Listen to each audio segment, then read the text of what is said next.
Hey everybody, it's Paula here from Ohana Therapeutic Massage, coming on for a Technique Thursday. Now last week I was talking about we're going to finish up what we in the John Barnes MFR world called the 3 Ps.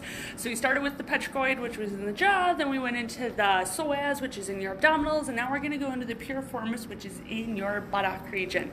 And these 3 P muscles are generally overabused and undertreated in the human body. And so we're going to go over the anatomy of the piriformis muscle, where it's at, how it's aggravated, how you can tell if it's being aggravated, and then I'm going to show you a quick stretch on the live video here, and then I'll post it again on Sunday with a picture instead of a video for those of you who want to who learn a little bit better like that for a self-care stretch.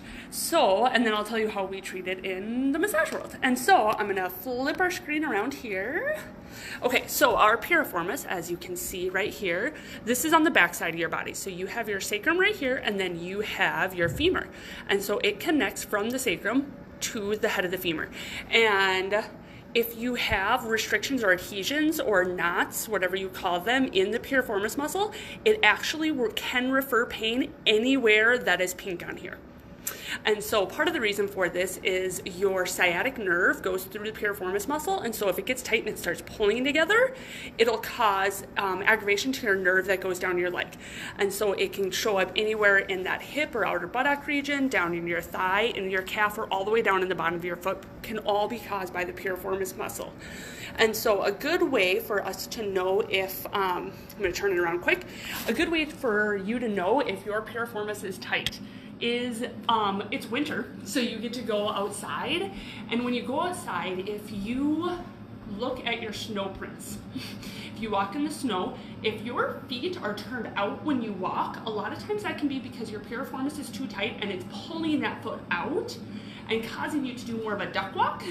And it's very, very common, and a lot of people will actually have it that one is more than the other. One foot rotates out more than the other, and that just happens to be with whether you walk or stand or how you move might be pulling that one leg out more. Like if you jump with one hip out more. I've seen it with boxers actually. Because of how you stand when you're in a boxing stance, one foot will always rotate out more and it'll just pull that leg out. And so that's where the anatomy of the piriformis muscle sends nerve pain down to your leg. As a massage therapist, how we treat it is usually we'll either go right along that sacrum, that sacral bone, and we'll just kind of apply a direct pressure on there. If that's too tender, sometimes we can do a cross release. A lot of times we'll go in with our elbow and just kind of ease into it with our elbow because it's a little bit more of a broad surface, so it's going to be not as pointy as our little fingers are.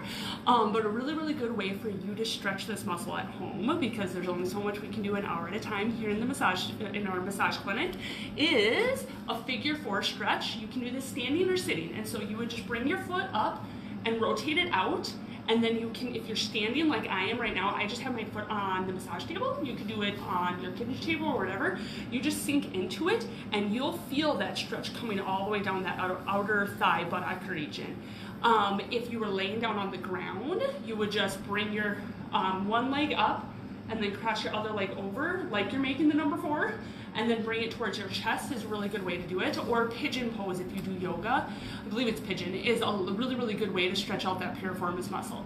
And so, like I always say, if you're going to stretch one side, you should probably stretch the other side, because even if one side's tighter, you do want to have both sides evenly stretched so you're not walking around in circles for the next couple days.